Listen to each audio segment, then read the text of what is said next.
우리가 함께 읽으신 이 요한계시록 21장 1절에서 4절까지의 말씀은 하나님의 나라가 이 땅에 임하시는 그 장면을 말씀하고 있습니다. 요한은 새 하늘과 새 땅을 먼저 바라봅니다. 그리고 거룩한 성 새 예루살렘을 다시 바라봅니다. 제가 바라봅니다라는 말을 2번 드렸죠. 그리고 나서 하늘에서 내려오는 이 거룩한 성 새 예루살렘이 신부가 신랑을 위해 단장한 것처럼 매우 아름다웠다라고 자신이 본 것을 이야기합니다. 그리고 요한은 하나님의 장막이 사람들과 함께 있을 것이다 라는 음성을 듣습니다. 보고 듣는 것이죠. 그렇게 요한이 듣게 된 음성은 사람들이 하나님의 백성이 되고 하나님께서는 그들과 함께 계실 것이다 라는 음성이었습니다. 하나님께서 함께 계셔 주시기 때문에 4절에 함께 읽으셨던 말씀과 같이 모든 눈물을 그 눈에서 닦아주시고 사망이 없고 애통하는 것이나 곡하는 것, 아픈 것들이 다시 있지 않다라고 요한은 들은 것을 이야기하고 있습니다. 이것이 우리 믿는 자들이 바라고 있는 하나님의 나라의 모습입니다. 우리가 하나님의 나라가 완전히 이루어지기를 원하면서 신앙의 삶을 살고 계시죠. 모든 그리스도인들이 이 순간을 꿈꾸고 있습니다. 예수 그리스도를 믿고 하나님의 자녀가 된 이유도 이 하나님의 나라가 이 땅에 임하시는 이 장면 때문입니다. 그리고 흔히 이야기하는 천국 간다라는 이야기가 바로 이 말씀을 두고 하는 이야기라고 생각되기도 합니다. 또 우리가 기도하고 인내하고 절제하고 견뎌왔던 그 이유이기도 합니다. 8월은 한 달 동안 이제 부흥이라는 주제로 말씀이 강단에서 선포되고 있는데요. 이 부흥의 마지막 모습이 바로 하나님 나라가 이 땅에 임하는 것이라고 말할 수도 있을 것입니다. 그래서 오늘은 함께 읽으셨던 이 요한계시록 21장의 말씀들을 살펴보면서 그 관련된 주제를 하나님의 나라에서 또 새 예루살렘 성에서 그 안에 있는 성전으로 이제 논의를 좀 좁혀가면서 성경에 기록되어져 있는 성전의 이야기를 함께 나누어 보려고 합니다. 아마 성전이라는 주제를 가지고 성경을 조금 이렇게 훑어보는 시간도 될 것 같은데요.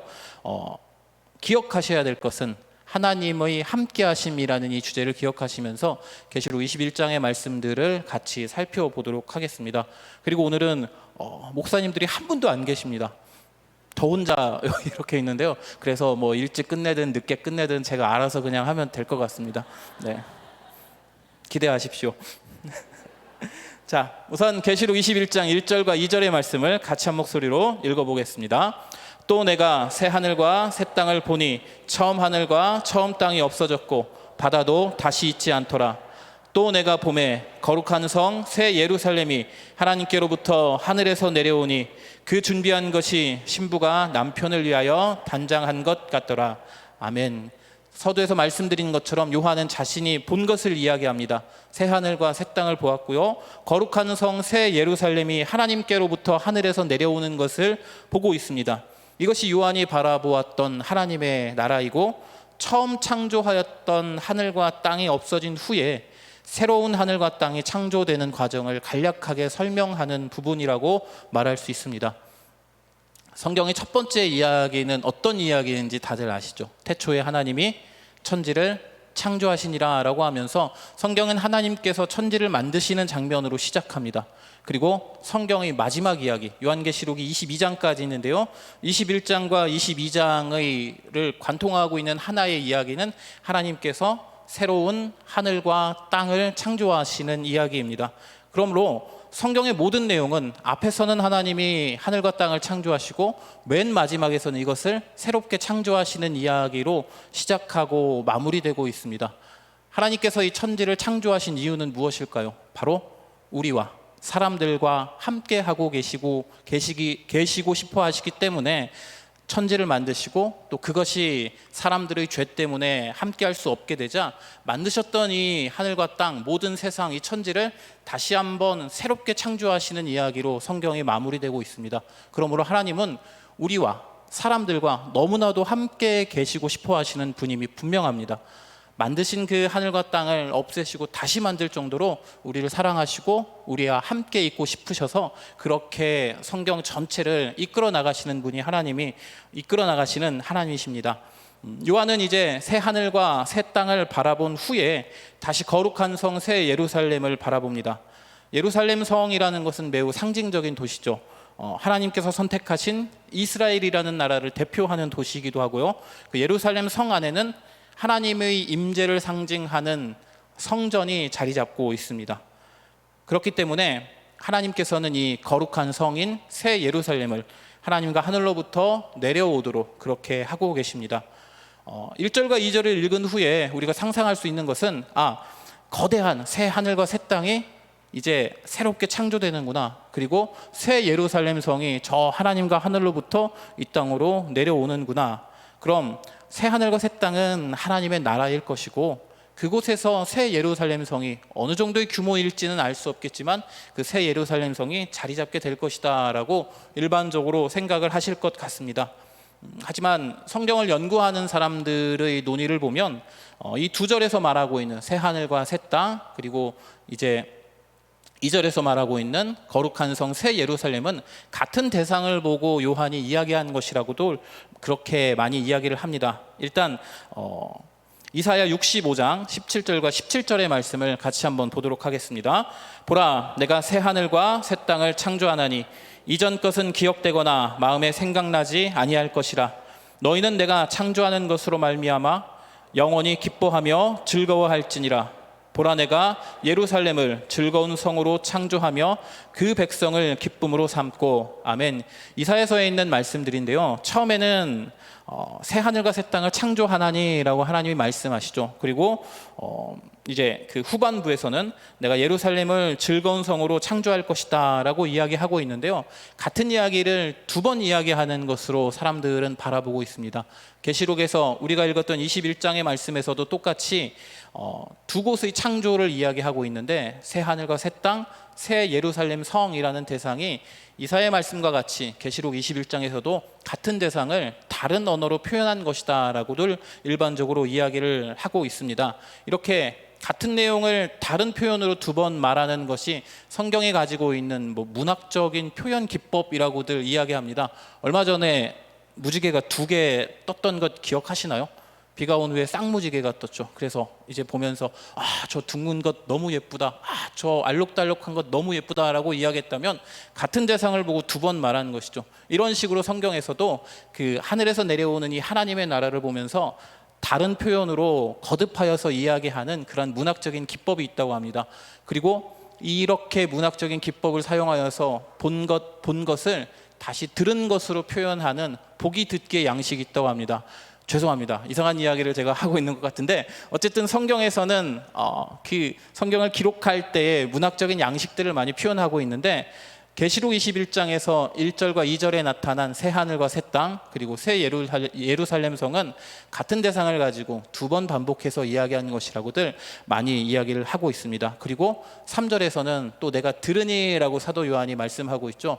이제 본 것을 들어가지고 자세하게 설명을 하고 있습니다. 3절에는 하나님의 장막이 사람들과 함께 한다라고 표현되고 있는데요, 그러므로 1절에 나오는 새 하늘과 새 땅, 2절에 등장하고 있는 거룩한 성 새 예루살렘 성, 그리고 3절에 등장하고 있는 하나님의 장막이 모두 같은 대상을 의미하는 것으로 볼 수 있습니다.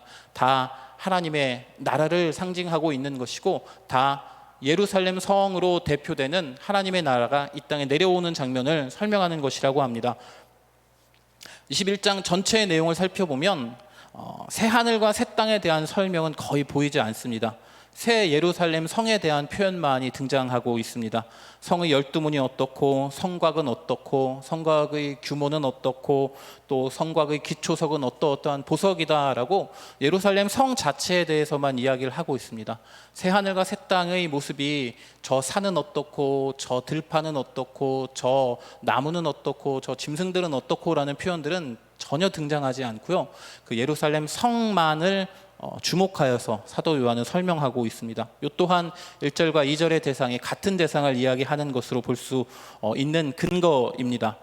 예루살렘 성의 크기에 대해서 이야기를 하면 조금 더 제가 말씀드리는 것에 이제 이해하시는 데 도움이 될 것 같은데요, 21장 16절에는 이 거룩한 성 새 예루살렘의 크기에 대해서 측량하는 말씀이 기록되어 있습니다. 16절의 말씀을 같이 한 목소리 읽어봅니다. 그 성은 네모가 반듯하여 길이와 너비가 같은지라 그 갈대자로 그 성을 측량하니 12,000 스타디온이요 길이와 너비와 높이가 같더라. 아멘. 거룩한 성 새 예루살렘 성을 측량해 보았다고 합니다. 그리고 그 규모는 12,000 스타디온이라고 기록하고 있는데요. 가로와 세로와 높이가 같은 정육면체가 이제 하늘에서 내려오는 듯한 그러한 모습이겠죠. 12,000 스타디온이라고 나와 있을 때에 이 스타디온이라는 단위는 올림픽 스타디움, 잠실 스타디움이라고 하는 그 스타디움과 같은 단어입니다. 올림픽 트랙이 보통은 400m죠. 그러니까 여기서 사용하고 있는 이 스타디온이라는 표현도 400m와 같은 그러한 단위를 이야기하고 있는데, 요한계시록이 쓰여진 당시 로마 시대의 1스타디온은 약 180m가 조금 넘는 크기라고 합니다. 그러니까 12,000 스타디온을 180m로 곱해보면 약 2200km 정도가 나온다고 합니다. 그래서 가로가 2200km, 세로가 2200km, 높이가 2200km인 정육면체인 거룩한 성 새 예루살렘이 하늘에서 내려온다라고 이 문자 그대로 이제 받아들이면 이렇게 이해를 할 수 있을 것입니다. 2200km의 땅은 미국이라는 나라의 약 절반 정도의 크기라고 합니다. 그럼 이제 생각을 해보는 거죠. 이런 크기의 모든 사람들이 다 살 수 있을까? 미국이라는 땅덩어리의 절반인데 과거로부터 지금까지 그리고 미래의 모든 사람들이 그 땅에 과연 거주할 수 있을까라고 생각을 해보면 고민을 해봤는데 이제 재밌는 신문 기사가 있어서 한번 살펴보도록 합니다. 사진을 잠깐 보여주시면 69억 명이라는 세계의 인구가 미국 땅에 살면 얼마만큼의 영토를 차지하게 될 것인가를 조사한 신문이 있어서 그 신문을 잠깐 이제 보도록 하겠습니다. 제일 보실 때에 왼쪽 위에 있는 거는 이제 파리에 살고 있는 사람들의 인구 밀도대로 미국 땅에 살면 69억 명은 이 정도의 영토만이 필요하다고 합니다. 그리고 그 오른쪽에는 샌프란시스코라는 미국 땅이고요. 뉴욕, 런던, 싱가포르 그리고 휴스톤이라는 도시인데 미국의 휴스톤이라는 도시는 널찍널찍하게 사람들이 살고 있나 봅니다. 그곳의 인구 밀도대로 미국 땅에 9억 명의 사람들이 살면 저 정도의 영토가 필요하다고 합니다.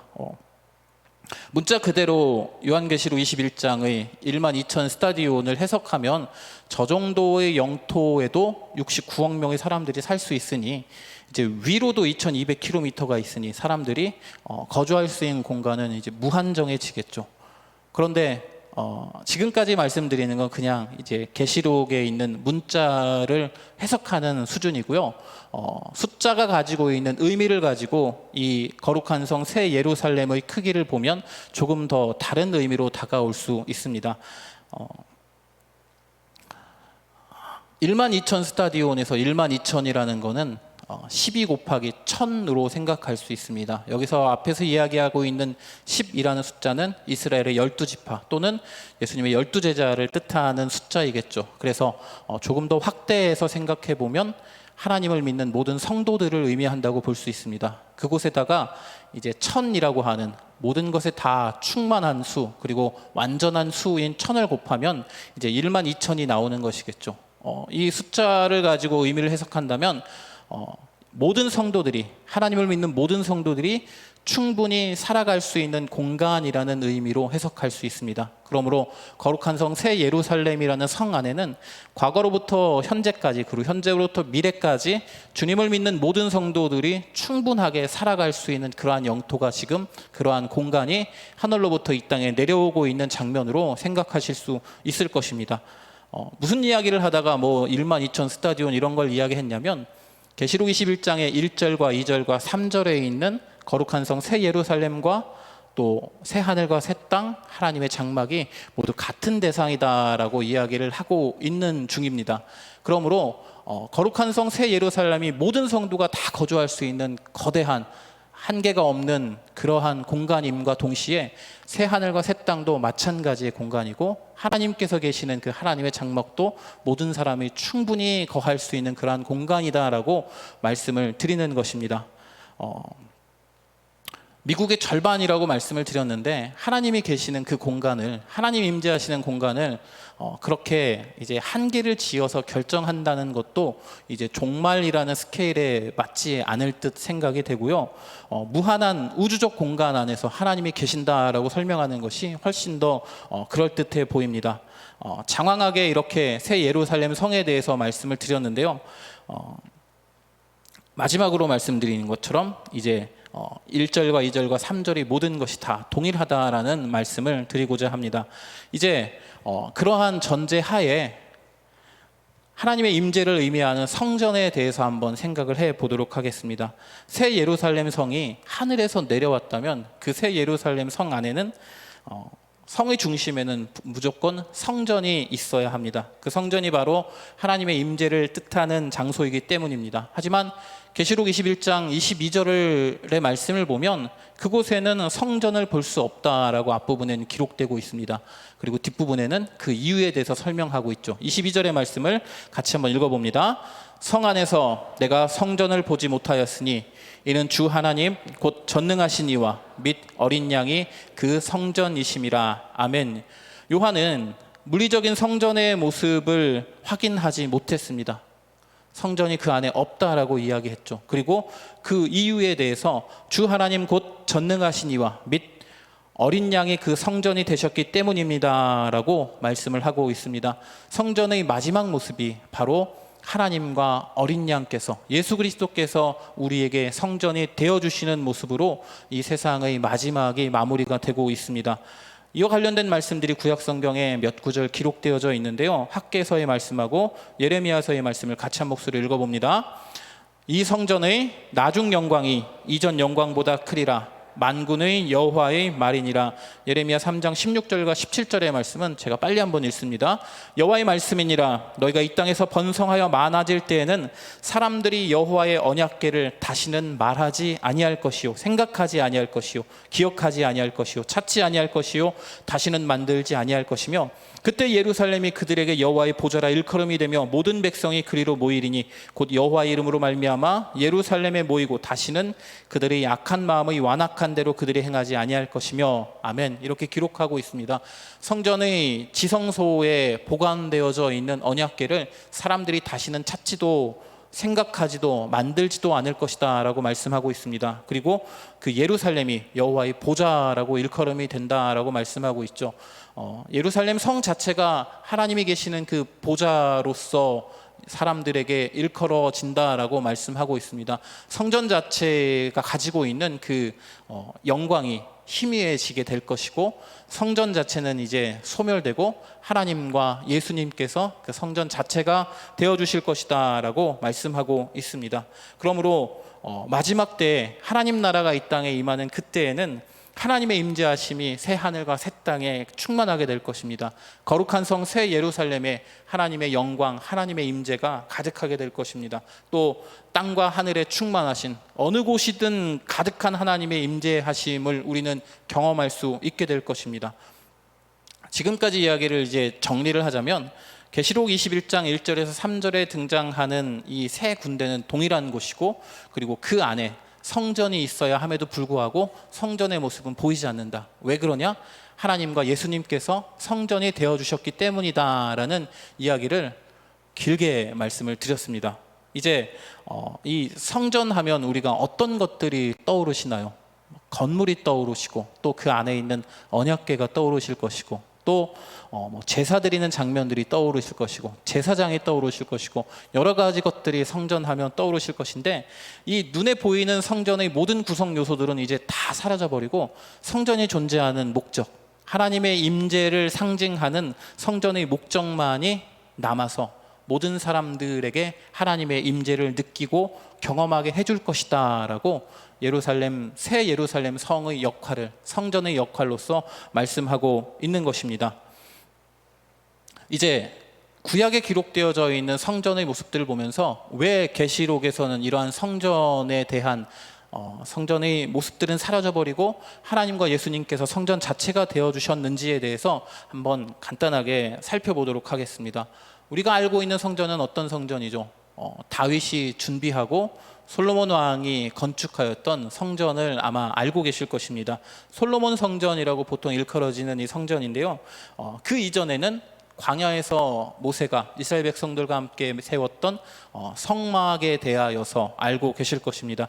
이 둘 모두 완성이 되었을 때에 여호와의 영광이 그 성막과 성전에 충만하게 임재하였습니다. 우리 출애굽기와 역대하의 말씀을 이어서 같이 한번 읽어보도록 합니다.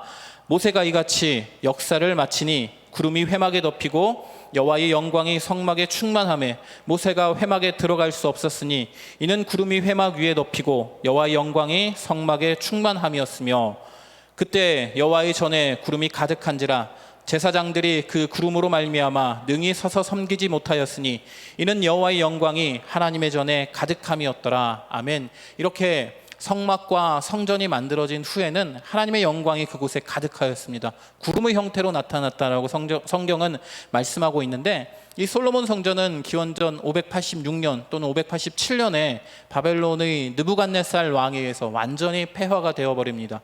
그리고 70여 년이 지난 후에 다시 이스라엘 백성들이 포로로서 귀환한 후에 스룹바벨에 의해서 성전이 이전보다는 조금 더 작은 규모로 다시 한번 만들어지게 됩니다.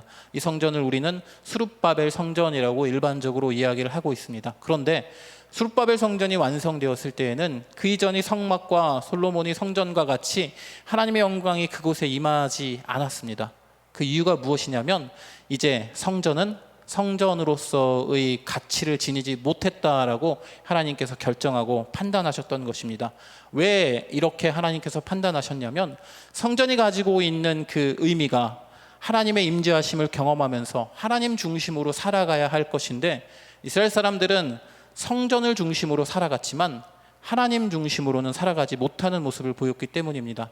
하나님의 임재하심을 성전을 통하여서 이스라엘 백성들이 느꼈다면 하나님 중심의 삶으로 살아가야 할 것인데, 그들이 삶에서는 가난한 자, 어려운 자, 힘겨운 자를 괴롭히고 또 그들을 고통 속에 빠뜨리는 모습들이 가득했고, 또 하나님이 미워하시는, 싫어하시는 우상들을 섬기는 모습들이 가득했습니다. 하나님이 원하시는 그 가치인 정의와 공의, 사랑과 인자 같은 것들이 이스라엘 백성들의 삶 속에서는 전혀 찾아볼 수 없었기 때문에 수많은 선지자들을 보내서 너희들은 회개해라, 너희들은 하나님께로 다시 돌아와라, 성전 중심이 아닌 하나님 중심의 삶을 살아라 라고 그렇게 외쳤지만, 이스라엘 백성들은 이제 그대로 자신들이 원하는 대로의 삶만을 살아갔던 것입니다. 그러자 하나님께서는 다시 선지자들을 통해서 이야기하시죠. 너희들이 성전에서 드리는 제사를 이제 그만 그치어라. 너희 제사 받고 싶지 않다, 역겹다. 너희들이 나에게 드리는 이 찬양, 이 노랫소리 이제 그만 그쳐라. 내가 이것을 받고 싶지 않다라고 하나님께서는 계속 이야기하십니다. 그렇게 성전 중심의 삶만을 살아왔던, 하나님 중심의 삶을 살지 않았던 이스라엘 백성들이 결국에는 그 성전 자체가 완전히 무너져 버리고 성전 자체가 폐허가 돼버리고 포로로서 바벨론으로 끌려가는 그러한 모습을 경험하게 됩니다. 성전의 이야기를 할 때 가장 우리에게 그 하나님 나라와 가까운 성전이라고 한다면 세상을 처음 창조하셨을 때 하나님께서 만드신 에덴 동산을 이야기할 수 있을 것입니다. 거기는 그냥 동산이 아닙니까? 라고 이야기할 수 있는데, 성전의 목적인 하나님의 임재라는 측면에서 살펴본다면 에덴 동산만큼 하나님의 임재가 가득했던 곳은 없었던 것으로 볼 수 있습니다. 아담은 하나님과 대화합니다. 하나님께서 아담아 어디 있느냐라고 할 때 아담이 하나님 제가 벗었으므로 두려워해서 숨었습니다 라고 이제 안타까운 장면이죠. 그런데 아담은 하나님과 직접적인 대화를 나누고 있습니다. 또 그 말씀이 있기 바로 전에 하나님께서 이 에덴 동산을 거니시는 것을, 이제 동산을 거니신다라는 표현이 창세기에 등장하고 있는데요, 하나님이 에덴 동산 안에서 거니시면서 그곳에 살고 있는 아담과 하와와 함께 산책을 하셨다라고 표현하면 조금 과한 이야기일까요? 어쨌든 그런 정도로 하나님의 임재가 가득했던 곳이 바로 에덴 동산이었을 것입니다. 제가 저희 이제 부서 아이들하고 있으면 이 장면에서 재미있는 이야기를 막 하는데 성도님들하고 있으니까 잘 나오지가 않습니다. 뭐 이런 거죠. 뭐 아담 하나님 저 잡아보세요. 뭐 아담 이놈 잡았다. 뭐 이렇게 막 저희 아이들하고 있으면 막 그 위에서 뛰어다니면서 막 잡아보세요 막 이렇게 하는데 잘 되지 않네요. 어쨌든 에덴 동산 그 자체가 하나님의 임재하심이 정말로 가득한 곳이었다라는 것은 두말할 나위가 없을 것입니다. 그럼에도 불구하고 인간이 죄를 범하였기 때문에 하나님과 함께할 수 없게 되었고, 하나님은 인간으로부터 이제 같이 할 수 없게 됩니다. 그래서 하나님은 하늘에 계신 하나님으로 사람들은 생각하게 됩니다. 하늘에 계신 하나님, 땅에서 우리와 함께 하고 계시지 않는 하나님이라고 생각합니다. 근데 하나님도 안타까우셨죠. 그래서 사람들에게 나타나셔서 특별한 경우에만 특별한 사람들에게 이야기하시고 하나님께서 언약을 세워주십니다. 이 언약을 세워주신 이후에 모세를 통하여서 성막이 만들어집니다. 성막을 통하여서 하나님의 임재가 그곳에 내려왔을 때 구름으로, 또 불기둥이나 구름기둥으로 하나님께서 이곳에 계신다라는 것을 사람들이 눈으로 확인했을 때에 하나님이 저곳에 계시는구나 라고 하면서 하나님의 임재를 경험했을 것입니다. 솔로몬의 성전도 마찬가지죠. 성전이 완성되었을 때 하나님의 영광이 저곳에 임하심으로 저곳에서 기도하면 하나님께서 들으실 것이구나, 저곳을 향하여 기도하면 하나님께서 들어주실 것이구나 라고 생각하면서 성전을 중심으로 사람들은 살아가기 시작합니다. 그러나 시간이 흐르면서 성전 중심의 삶은 조금씩 변질되기 시작하죠. 아까 말씀드린 것처럼 죄를 짓고 성전에 가서 제사를 드리면 이 죄가 없어진다라는 것을 알기 때문에 성전을, 하나님의 율법을, 하나님을 이용하기 시작합니다. 누군가에게 죄를 짓고 누군가를 괴롭힌 이후에 성전에 가서 제사를 드립니다. 나는 깨끗해졌어. 다시 죄를 지으러 갑니다. 이런 모습들이 이스라엘 백성들에게 계속해서 일어납니다. 하나님이 원하시는 그 가치들, 정의, 공의, 인자, 사랑 같은 것들은 전혀 찾아볼 수 없게 되자 결국에는 성전 자체를 하나님께서 없애버리신 것이죠. 하나님 중심의 삶을 살기 위해서 가장 방해가 되는 것은 아이러니하게도 성전이 되었기 때문입니다. 자, 이렇게 하나님이 계시는 그 성전이 사라져 버렸습니다. 그리고 신약 시대에 와서는 하나님께서 조금은 다른 형태로 우리에게 성전이라는 것을 허락해 주십니다. 조금 정리를 해보면 이제 구약 시대의 성전은 에덴 동산으로부터 시작해서 모세 시대의 성막으로, 그리고 솔로몬이 세운 성전, 그리고 그 성전이 무너진 이후에 스룹바벨에 의해서 포로 귀환 이후에 만들어진 성전, 그리고 이것이 조금 이제 부셔졌기 때문에 그 로마의 폼페이우스라는 장군에 의해서 성전이 많이 훼손되었기 때문에 이것을 이스라엘의 그 헤롯 대왕이 다시 한번 보수해 주는 성전이 있습니다. 헤롯 성전이라고 이야기되고 있는데요. 헤롯 대왕은 이스라엘 사람이 아니라 이스라엘 옆에 있는 에돔이라는 나라 사람이었기 때문에 이스라엘 사람들에게 이제 잘 해주기 위해서, 그들이 환심을 사기 위해서 부셔졌던 스룹바벨 성전을 자신의 힘을 들여서 거의 리모델링을 해줍니다. 그래서 이 성전을 헤롯 성전이라고 부르는데 에덴 동산, 성막, 솔로몬 성전, 스룹바벨 성전, 헤롯 성전, 이렇게 성전이 쭉 이어지게 되죠. 그리고 예수님이 승천하시고 약 40년이 지난 후에 로마에 의해서 이 헤롯 성전 자체도 완전히 폐허로 사라져 버립니다. 예수님이 보셨던 성전이 바로 이 헤롯 성전이었고, 예수님께서 복음서에서 이렇게 말씀하시죠. 무화과 나무를 보시면서 예수님이 저 잎사귀만 무성한 무화과 나무 저주를 받을 것이다 라고 하면서 다음날 무화과 나무가 완전히 말라버리는 장면을 기억하실 것입니다. 그런데 그 무화과 나무에 대한 저주가 있는 그 말씀 사이에 성전에 대한 이야기가 기록되어져 있습니다. 예수님이 이렇게 말씀하시는 것이죠. 무화과 나무 열매를 맺지 못하는 저 잎사귀만 무성한 무화과 나무야, 성전과 같구나. 제사만 드려지고 예배만 드려지고 그곳에서 제사하고 예배하는 이들의 삶의 행실은 아무것도 드러나지 않는 열매 없는 삶을 살고 있는 저들의 모습과 같구나. 성전을 중심으로 하는 저들의 모습과 같구나. 무화과 나무가 저주를 받아 말라버린 것처럼 성전도 이제 폐허가 되어버릴 것이다 라고 하면서 성전에 대한 이야기를 무화과 나무에 빗대어서 이야기를 하신 것입니다. 어쨌든 성전은 그렇게 신약 시대에 와서는 다른 모습으로 우리에게 나타나게 됩니다.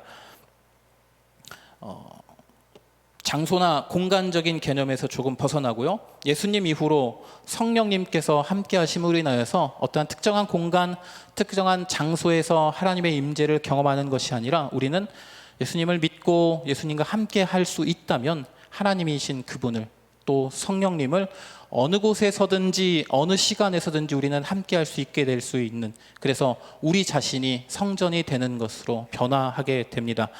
예수님이 이 땅에 오셨을 때 그분의 이름을 임마누엘이라고 성경에서는 기록하고 있죠. 하나님이 우리와 함께 계시다라는 의미인 것 모두 다 아실 것입니다.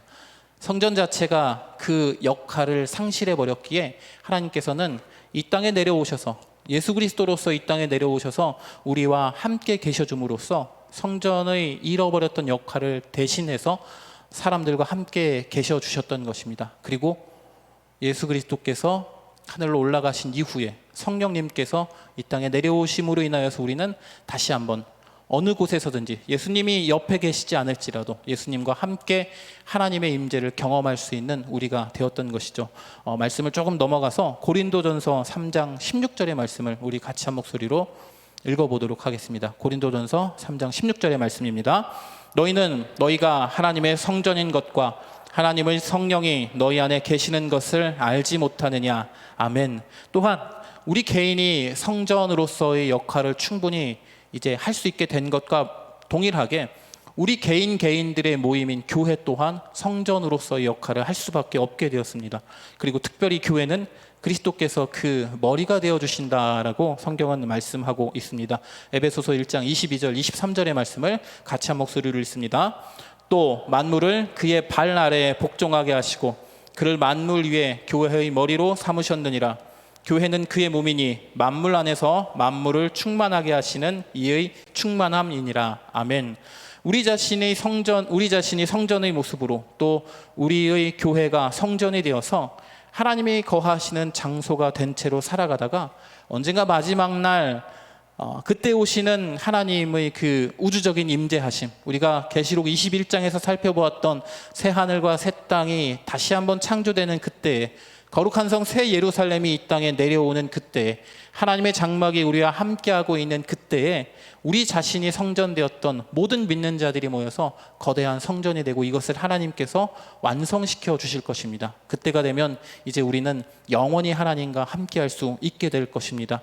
어느 곳에 가든지 하나님의 임재하심을 느낄 수밖에 없게 될 것이고요. 나는 하나님이 원하시는 대로만 살아갈 수 있는, 내가 원하는 대로 살아갔지만 그것이 하나님이 원하시는 대로의 삶이 될 수밖에 없는 그러한 기쁨을 맛보게 될 것입니다. 이렇게 하나님의 나라, 또 성전에 대한 이야기를 듣다 보면, 이렇게 살펴보다 보면 하나님께서 정말 우리와 함께 하고 싶으셔서 어쩔 줄 몰라 하신다라는 생각을 하게 됩니다. 피조물인 우리와 함께 하고 싶어 하시는 하나님의 모습이 분명하게 드러납니다. 무한하신 하나님이 공간과 장소를 정하시고 나타나시기도 하시고, 성막과 성전을 통해서 사람들과 함께 있으려고 하시고, 또 아들이신 예수 그리스도를 보내셔서 우리와 함께 하시는 모습도 보게 됩니다. 그리고 마지막에 새롭게 하늘과 땅을 만드시고 우리를 부르셔서 영원히 하나님과 함께 할 수 있도록 해 주시는 모습들입니다.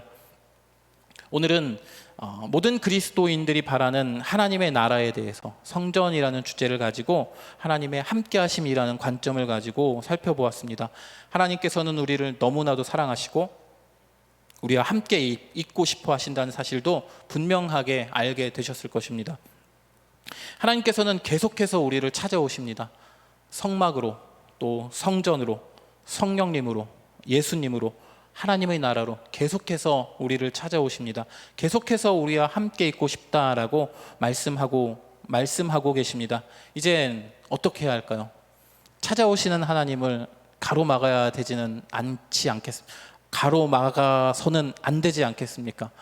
그 하나님께서 우리에게 다가오실 때 그 하나님을 모셔드리고 그 하나님과 함께하기 위해서 우리 스스로도 노력하고 애써야 되는 모습을 가지셔야 될 것입니다. 인간이 하나님께 다가간다라는 건 말도 안 되는 일이지만, 그 말도 안 되는 일을 하나님께서는 예수님을 통하여서 우리에게 가능하게 해주셨습니다. 살아가는 삶의 모든 시간 속에서 하나님을 찾고 그분과 함께하겠다고 결심하며 어떻게 하면 나에게 다가오시는 하나님을 모셔드릴 수 있을까라고 고민하고 생각해 보아야 할 것입니다. 우리는 삶의 모든 순간마다 하나님과 함께하고 있습니다. 우리가 예배드리는 이 순간도 분명히 하나님이 우리와 함께하고 계시는 순간입니다. 예배를 하나님께 우리가 드릴 수 있다는 그 자체만으로도 하나님은 우리와 함께하고 계시는 것이죠. 우리가 예수님의 이름으로 기도합니다라고 기도할 때 우리 기도를 하나님께서는 분명히 들어주시는 것이죠. 그럼 하나님이 나의 기도를 들어주실 수 있는 곳에 함께하고 계심이 분명한 것이죠. 찬양도 마찬가지입니다. 우리가 하나님께 찬양 드릴 때 하나님께서는 우리의 찬양을 듣고 기뻐하신다라고 우리는 알고 있고 그렇게 믿고 있고 그것이 분명한 사실일진데, 그렇다면 우리가 찬양하는 그 시간에 하나님은 분명히 나와 함께하고 계시는 것이죠. 말씀과 기도와 찬양과 예배 시간뿐만 아니라 우리가 살아가는 순간순간마다 하나님은 우리를 지키시고 도우시고 인도해 주신다라는 것을 믿고 우리는 그렇게 살아가고 있습니다. 언제나 어디서든지 우리는 하나님과 함께 동행하며 살아가고 있을 것인데, 이제는 그 하나님과 함께하고 있는 그 나의 삶의 모습의 질을 좀 높였으면 하는 마음입니다. 예배하는 나의 모습이 내가 정말로 하나님과 함께하고 있을 때의 모습인지, 내가 또 하나님께 찬양할 때에 내가 정말로 하나님 기뻐하면서 하나님께 모든 것을 올려드리는 찬양의 모습인지, 또 기도할 때 내가 내 안에 있는 것들 정말로 하나님께 다 말씀드리면서 하나님께서 나에게 주시는 말씀을 듣기 위해서 노력하고 그렇게 기도하고 있는지 되돌아보신 후에, 우리가 행하고 있는 삶의 모습들을 하나하나 살펴보신 후에 하나님이 나에게 찾아오셨을 때 그 삶의 모습으로 내가 더 기쁘고 더 진심으로 더 마음을 다하여서 하나님께 다가갈 수 있는 우리 모두가 되기를 예수 그리스도의 이름으로 축복합니다. 기도하시겠습니다. 하나님 감사합니다. 하나님께 예배하게 하여 주심에 너무나도 감사를 드립니다. 우리를 사랑하여 주셔서 자녀 삼아 주시고 하나님과 함께 할 수 있도록 하여 주심에 감사를 드립니다. 좋으신 하나님, 하나님이 정말로 나를 사랑하시고 나와 함께 하고 싶으셔서 여러 가지 방법으로 나에게 다가와 주셨는데, 내가 하나님께 다가가지 못하고 하나님을 거절한 적이 있다면 이 시간 주님께 용서를 구하고 회개하는 마음을 허락하여 주셔서 이제 다시는 주님을 거절하지 않고 하나님과 영원히 함께 할 수 있는 하나님의 자녀로서의 삶을 살아갈 수 있도록 주님 인도하여 주옵소서. 하나님, 이 시간에 기도합니다. 내가 드리는 예배와 찬양과 기도와 또 말씀을 듣는 시간들, 또 하나님의 뜻대로 살아가는 모든 과정 가운데 더 깊이 더 마음을 다해서 더 하나님이 기쁘시게 살아갈 수 있는 우리가 될 수 있도록 주여 인도하여 주옵소서. 이를 통하여 하나님과 더 깊은 교제를, 더한 하나님과의 함께함을 누릴 수 있는 우리 모두가 될 수 있도록 주여 인도하여 주옵소서. 감사드리며 예수님 이름으로 기도합니다. 아멘. 우리 하나님의 나라가 이 땅에 내려오시는 그 장면들을 상상하시면서 우리 꽃들도 함께 찬양하고 기도하도록 하겠습니다.